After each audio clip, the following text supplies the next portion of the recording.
What do you get when you cross a religious crusade with a political hit list?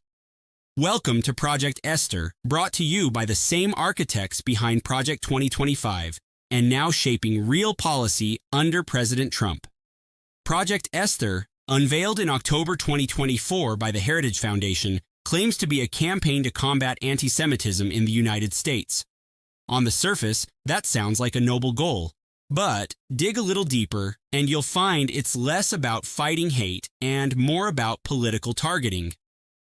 Project Esther brands a wide network of pro-Palestinian activists, student groups, and civil rights organizations as part of what it calls the Hamas Support Network, without concrete evidence of any actual Hamas affiliation.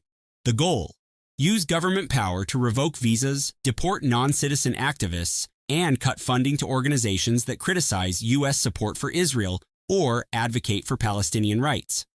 This isn't just a one-off initiative. It's part of a much broader strategy cooked up by the same people behind Project 2025, the Heritage Foundation's blueprint for reshaping the U.S. government into a more authoritarian, religiously driven force. Project 2025 laid out a plan to centralize executive power, gut the federal bureaucracy, and install ideologically loyal personnel across every department. Now, under Trump's second term, parts of that plan are actually happening, and Project Esther appears to be one of the first real-world implementations. In January 2025, Trump declared a national emergency at the southern border, citing threats from cartels and terrorists. But quietly, that emergency order also asked his cabinet to explore the use of the Insurrection Act and to report on domestic threats, including those on college campuses. Not long after, Trump began echoing Project Esther's rhetoric, claiming that pro-Palestinian protests on college campuses are run by terrorist sympathizers and promising mass deportations of foreign students involved.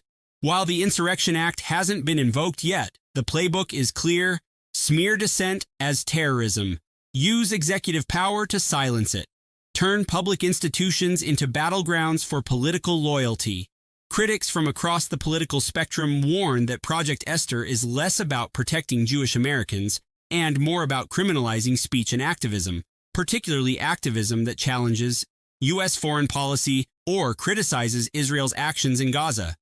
Groups like Jewish Voice for Peace and even some mainstream Jewish organizations have condemned the project for weaponizing antisemitism for political gain, while ignoring actual threats from white supremacist and far-right groups.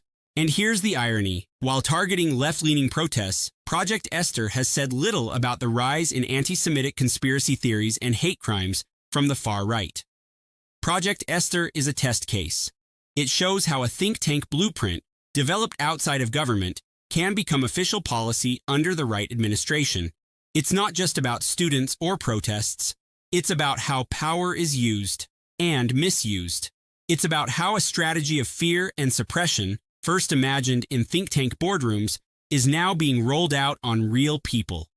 And if this is the beginning, what's next? If Project Esther is the why, Project 2025 was the how. And what we're seeing now? That's the when. Welcome to the new playbook of American authoritarianism.